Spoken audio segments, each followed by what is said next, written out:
এ কি জান্নাত, তুমি এখানে কি করছো? তাও আবার বউ সেজে? মানে কি? আপনি আমাকে বিয়ে করে এনেছেন, তো আমি থাকবো না তো কে থাকবে এখানে? দেখো শালিকা, মজা করো না। তোমার আপু কোথায়? আমি মোটেও মজা করছি না। আপনার সাথে আমারই বিয়ে হয়েছে। বিশেষ না হলে কাবিননামা দেখে আসুন।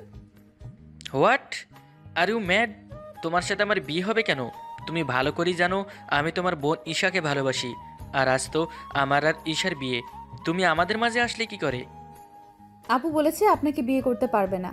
আর আব্বু আম্মু তাদের সম্মান রক্ষা করার জন্য আমাকে বাধ্য করেছে আপনাকে বিয়ে করতে।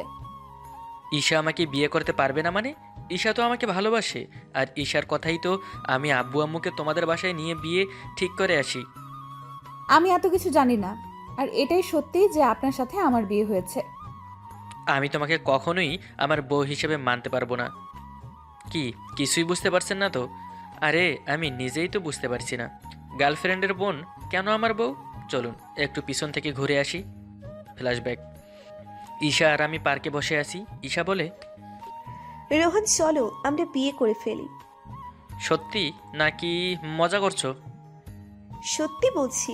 তুমি তোমার আব্বু আম্মুকে নিয়ে আমাদের বাসায় বিয়ের প্রস্তাব দাও।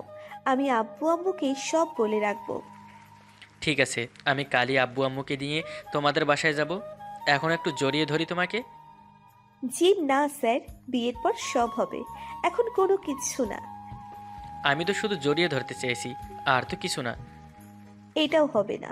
বিয়ের পর যা ইচ্ছে তাই করো। এখন চলো বাসায় যাব। বলেই সেখান থেকে উঠে ঈশাকে ওর বাসায় রেখে আমি বাসায় যেতে আব্বু আম্মুকে সব বলি। আব্বু আম্মুও রাজি হয় আর বলে কাল যাবে ঈশাদের বাসায়। খবরটা ঈশাকে দিতে হবে, তাই রুমে এসে কল করি। ঈশা কল রিসিভ করে বলে, কি মিস্টার, এর মধ্যে মিস করতে শুরু করে দিয়েছো? আমার 10টা নয় 5টা নয় একটা মাত্র গার্লফ্রেন্ড, তাকে মিস না করলে কাকে করব শুনি? বুঝেছি। তা কি করছো? খুশি, ড্যান্স করছি। কি? তা এত খুশি হবার কারণটা জানতে পারি? আব্বু আম্মু রাজি হয়েছে, আর কাল আমরা আসছি তোমাদের বাসায়। সত্যি?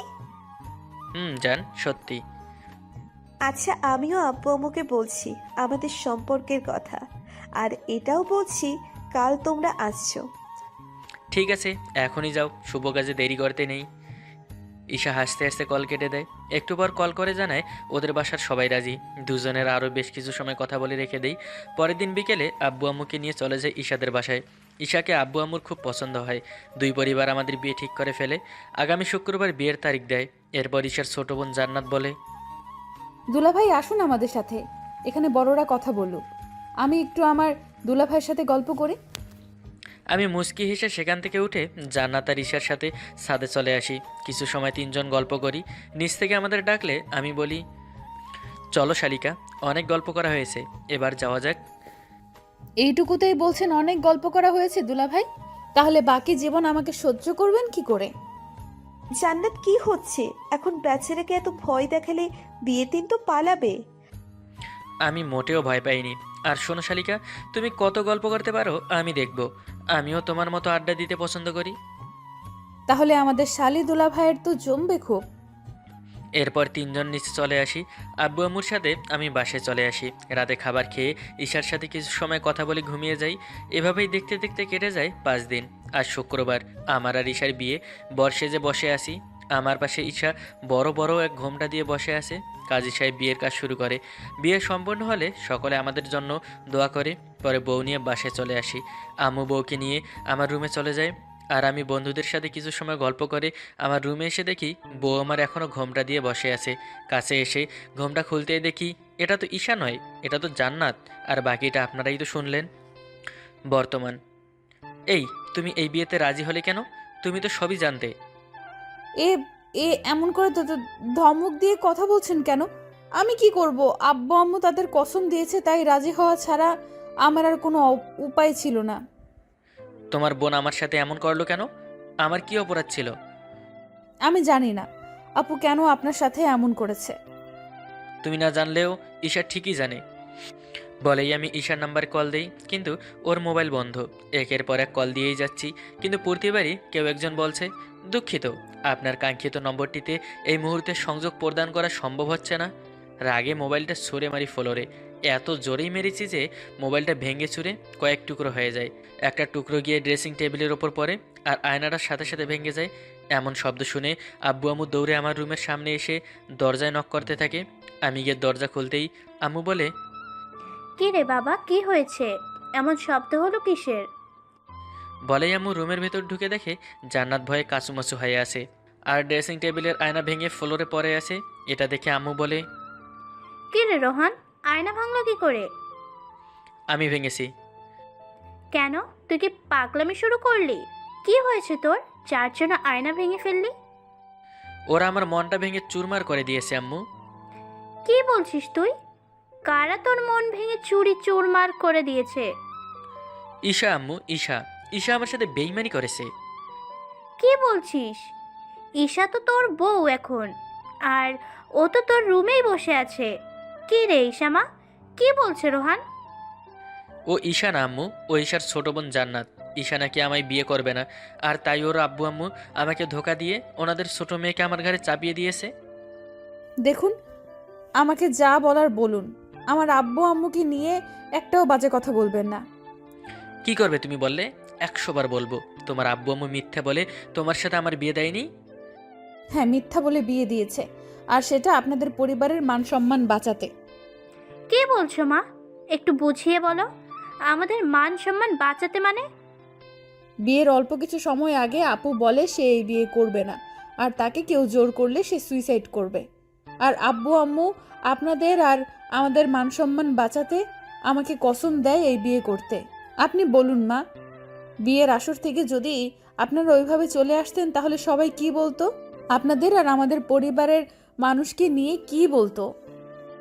হ্যাঁ মা, তুই ঠিকই বলেছিস। রোহান, যা হয়েছে হয়েছে, এখন ঘুমা, কাল সকালে এই নিয়ে কথা হবে। বলেই আম্মু আর আব্বু চলে যায়। রাগে আমার মাথায় রক্ত উঠে আসে। আমি জান্নাতকে বলি, এখনো বিছানায় বসে আছো কেন?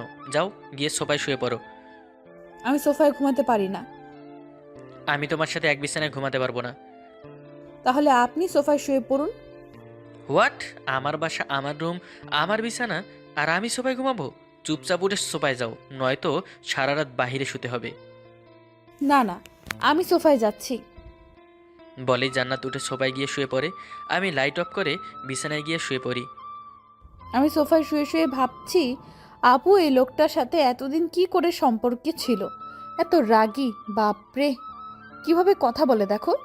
মনে হয় লাট সাহেব এসেছে। আর আপু বলে, রোহান খুব ভালো ছেলে, তুই ওকে বিয়ে করে নে, খুব সুখে থাকবি।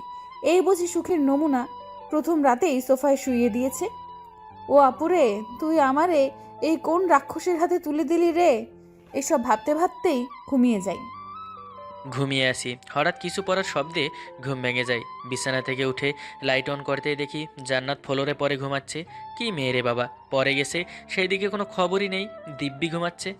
উঠে গিয়ে কোলে করে সোফায় শোয়াতে গেলে মনে হয় যদি আবার পরে যায় আর ব্যথা পায়, না, এর চেয়ে ভালো বিছানায় শুয়ে দেই। বিছানায় এনে শুয়ে দিয়ে ওপরে কাঁথা টেনে দিয়ে জান্নাতের ঘুমন্ত মুখের দিকে তাকিয়ে আসি। কেন জানি চোখ সরাতে পারছি না। এখন জান্নাতকে ঠিক ঘুমবরি লাগছে। ঠোঁটের কোণে তিলটাতে জান্নাতের রূপ যেন আরও বাড়িয়ে দিয়েছে। হুট করে মনে হলো, এটা আমি কি করছি? না, আমি জান্নাতকে কখনোই মানতে পারবো না। গিয়ে লাইট অফ করে শুয়ে পড়ি। সকালে ঘুম থেকে উঠে দেখি আমি বিছানায়, কিন্তু এখানে আসলাম কি করে? আমি তো সোফায় শুয়েছিলাম। সোফায় তাকিয়ে দেখি উনি ঘুমিয়ে আছে। নিজের অজান্তেই ঠোঁটের কোণে হাসি চলে আসে। এখন ওনাকে দেখে মনেই হচ্ছে না উনি যে এতটা রাগী। কত শান্ত লাগছে। ভাবতে ভাবতে ওনার মাথার পাশে বসে ওনার চুলে বিলি কেটে দিতে থাকি। ওনার ঠোঁট দুটো মনে হচ্ছে আমাকে টানছে। ধীরে ধীরে ওনার মুখের কাছে যেতেই উনি চোখ খুলে আমার দিকে তাকিয়ে আমাকে ধাক্কা দিয়ে এক লাফে উঠে বসে ঠোঁটের উপর হাত রেখে বলে, এই মেয়ে, এই, এটা কি হচ্ছিল? তোমাকে তো ভালো ভেবেছিলাম, আর তুমি আমার সাথে সব করলে। সি সি সি। আমি মনে মনে ভাবছি, এই রে, ওঠার আর সময় পেল না। এখন কি করব? আমার ইজ্জতের ফালুদা ছুটে গেল। জান্নাত কিছু সময় চুপ করে থেকে উঠে এক দৌড়ে ওয়াশরুমে চলে যায়। আমি বসে বসে ভাবছি, আর একটু হলে আমার ইজ্জত নিয়ে টানাটানি হয়ে যেত। কি করছিল মেয়েটা? ভাগ্যিস সময় মতো ঘুমটা ভেঙেছিল, নয়তো আমি তো গিয়েছিলাম। এসব ভাবছি বসে বসে, আর এর মধ্যেই আম্মু ডাকছে। আসছি বলে উঠে ব্যালকনিতে চলে যাই। জান্নাতের মোবাইলটা হাতে নিয়ে ঈশাকে কল করছি। এখনও ওর মোবাইল বন্ধ। একটু পর ওয়াশরুমের দরজা খোলার শব্দে রুমে এসে দেখি জান্নাত গোসল করছে। তোয়ালা পরে আছে। আমি অন্যদিকে তাকিয়ে বলি, এই তুমি গোসল করলে কেন? আর এই অবস্থায় বাইরে এসেছো কেন? কেন? গোসল করায় কি এমন হয়েছে? সেই কাল গোসল করেছি, তার উপর কি সব পরিয়ে দিয়েছে, আমার শরীর চুলকাচ্ছিল তাই। ড্রেস চেঞ্জ করো তাড়াতাড়ি। আচ্ছা কি পরবো আমি বলুন তো? কাল বিয়ে হয়েছে, কি আর পরবে? শাড়ি বের করে পরে নাও। আমি তো শাড়ি পরতে পারি না, আপনি পরিয়ে দিন না প্লিজ। আমি কেন তোমাকে শাড়ি পরাতে যাব? ওয়েট করো, আমি আম্মুকে পাঠাচ্ছি। আমি এই অবস্থায় মায়ের সামনে যেতে পারবো না। আমার সামনে আসতে পারবে আর আম্মুর সামনে যেতে পারবে না তুমি? আপনি তো আমার স্বামী, তাই সমস্যা নেই। আমি এই বিয়ে মানি না, আমাকে একদম স্বামী বলবে না। আপনি এখন আমাকে শাড়ি পরিয়ে না দিলে আমি চিৎকার করব আর বলবো আপনি আমাকে মেরেছেন। তুমি তো খুব ডেঞ্জারাস মেয়ে দেখছি। এবার বলুন, শাড়ি পরিয়ে দিবেন নাকি চিৎকার করব? না থাক, আর এত বড় উপকার করতে হবে না, আমি পরিয়ে দিচ্ছি। বলেই কাপা কাপা হাতে শাড়িটা নিয়ে জান্নাতকে পরিয়ে দিতে থাকি। সবশেষে কুচিটা জান্নাতের হাতে দিয়ে বলি, নাও এবার কুচি গুজে নাও। জান্নাত আমার হাত থেকে শাড়ি কুচি নিয়ে গুজে নেয়। হঠাৎ নিচে চেঁচামেচি শুনে আমি আর জান্নাত নিচে গিয়ে দেখি জান্নাতের আব্বু আম্মু এসেছে। আম্মু তাদের সাথে রাগারাগি করছে আর তার আম্মুকে কিছু বোঝাতে চাইছে। আমি তাদের কাছে গিয়ে বলি, ভালোই তো, আমার সাথে ডাবল গেম খেললেন। বড় মেয়ের নাম করে ছোট মেয়েকে আমার ঘরে চাপিয়ে দিলেন। তা আপনাদের নাটকবাজ মেয়ে কোথায়? তাকে তো অস্কার দিতে হবে। কি সুন্দর অভিনয়টা সে করলো আমার সাথে। দরজার পিছন থেকে ঈশা বের হয়ে বলল, আমি এখানে আছি রোহান, তোমার সব প্রশ্নের উত্তর না দিয়ে আমি যে মরেও শান্তি পাবো না। আর কি বলবে তুমি? কি নিখুঁত অভিনয়টা করলে আমার সাথে। আরে আমাকে যদি বিয়ে নাই করবে তাহলে কেনই বা বলেছিলে আমার আব্বু আম্মুকে নিয়ে যেতে? কেনই বা এই মিথ্যে বিয়ের আয়োজন করলে তোমার ছোট বোনের সাথে আমার বিয়ে দেবার জন্য? অনেক বলেছেন আপনি, এবার থামুন। আপনি কি জানেন? আপনি কি জানেন আপনার ভালোর জন্যই আপু আপনাকে বিয়ে করেনি। আমার ভালোর জন্য মানে? তাহলে কেন তোমার সাথে আমার বিয়ে দিয়ে দিল? এটা কেমন ভালো? 3টা জীবন নষ্ট হয়ে যাওয়াকে তুমি ভালো বলছো? হ্যাঁ বলছি, কারণ আমার আপু আর বেশি দিন এই পৃথিবীতে। জান্নাত ঠিকই বলেছে রোহান, আমি আর বেশি দিন বাঁচবো না। এটা আমি যেদিন তোমাকে তোমার আব্বু আম্মুকে নিয়ে আসতে বলি তার আগের দিন জানতে পারি। আর তোমার সাথে বিয়ের অভিনয় শুধু এই জন্য করেছি যাতে তুমি ভালো থাকো। আমার বোন খুব ভালো রোহান, আমার থেকেও ভালো। আর তোমার মতো আর একজন ভালো মনের মানুষ আমি কোথাও দেখিনি। তাই তোমার হাতে আমার বোনটাকে তুলে দিয়ে তোমাদের সুখী দেখে মরতে চেয়েছি। তো তো তুমি এসব কি বলছো ঈশা? এটা হতে পারে না। ঈশা কিছু বলতে যাবে, তার আগেই ওর মুখ থেকে রক্ত বের হতে শুরু করে। ঈশা পরে যেতে নিলে আমি ওকে ধরে বসে পড়ি। সবাই কান্না করছে। ঈশা আমার হাতটা শক্ত করে ধরে বলে, রোহান, আমার একটা অনুরোধ রাখবে? তোমার সব কথা আমি রাখবো ঈশা, শুধু তুমি আমাকে ছেড়ে যেও না। আমি চাইলেও আর তোমার কাছে থাকতে পারবো না। আমার এই বোনটাকে তুমি আপন করে নিও, তোমার ভালোবাসা দিয়ে যত্ন করে আগলে রেখো আমার বোনটাকে। আপু তোর কিচ্ছু হবে না, এই আপনি আপুকে হসপিটালে নিয়ে চলুন না তাড়াতাড়ি। আমি ঈশাকে কোলে তুলে নিতে গেলে ঈশা বলে, কোনো লাভ নেই রোহান, আমার সময় শেষ। জান্নাতের হাতটা আমার হাতে দিয়ে আবার বলে, আমার বোনটাকে তোমার হাতে তুলে দিয়ে গেলাম, ওকে দেখে রেখো। আপু তুই চুপ কর, তোর কিচ্ছু হতে দিব না। আপনি চলুন না আপুকে নিয়ে হসপিটালে। আমি ঈশাকে কোলে তুলে দরজার সামনে আসতেই দেখি ঈশা আমার হাত ছেড়ে দিয়েছে। আমি ওর নাকের কাছে হাত নিতেই দেখি ওর নিঃশ্বাস চলছে না। সবাই কান্না করছে। জান্নাত আমাকে জড়িয়ে ধরে কান্না করছে। আমার চোখ থেকে টপ টপ করে পানি পড়ছে। আমি মনে মনে বলি, আমি তোমার কথা রাখবো ঈশা, জান্নাতকে খুব ভালো রাখবো। তোমার ভালোবাসা নাই বা পেলাম, তুমি মৃত্যুর পরেও আমি যেন ভালো থাকি তার জন্য জান্নাতকে আমার জীবনে দিয়ে গেছো। আমি সত্যি খুব লাকি। এতটা ভালোবাসা আর কেউ কারো প্রিয় মানুষটার থেকে পেয়েছে কিনা তা আমি জানি না। আমার মনে সারা জীবন তোমার জন্য সম্মান আর শ্রদ্ধা থেকে যাবে। 2 বছর পর। এই ওঠো না, এখনো ঘুমিয়ে আছো কেন? আজ না আমায় নিয়ে ঘুরতে যাবে বলেছো? আমি জান্নাতের এক হাত ধরে টান দিয়ে আমার উপরে ফেলে দিয়ে শক্ত করে জড়িয়ে ধরে বলি, যাবো তো, আগে আমার বউটাকে একটু আদর করে নেই।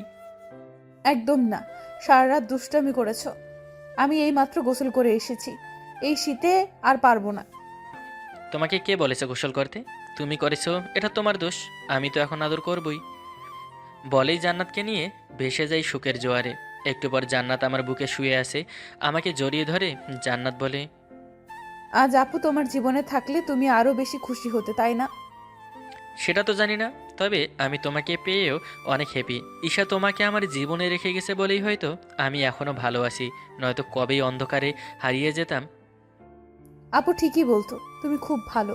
এই 2 বছর তোমার সাথে থেকে আমি এতটা ভালোবাসা পেয়েছি, এখন মরে গেলেও আর কোনো দুঃখ থাকবে না। আমি জান্নাতের মুখে হাত রেখে বলি, একজনকে হারিয়ে অন্যজনকে নিয়ে নতুন করে বাঁচতে শিখেছি। আমি তোমাকে হারাতে পারবো না জান্নাত। আর কখনো মরার কথা বলো না, তাহলে আমি সত্যি সত্যি মরে যাব। এত কেন ভালোবাসো তুমি আমায়? আমাকে তো পাগল করে রেখেছো এত ভালোবেসে। আরও ভালোবাসবো তোমায়, যতদিন বেঁচে থাকবো আমরা। ভালোবাসা তোমার জন্য বাড়তেই থাকবে, কখনোই কমবে না।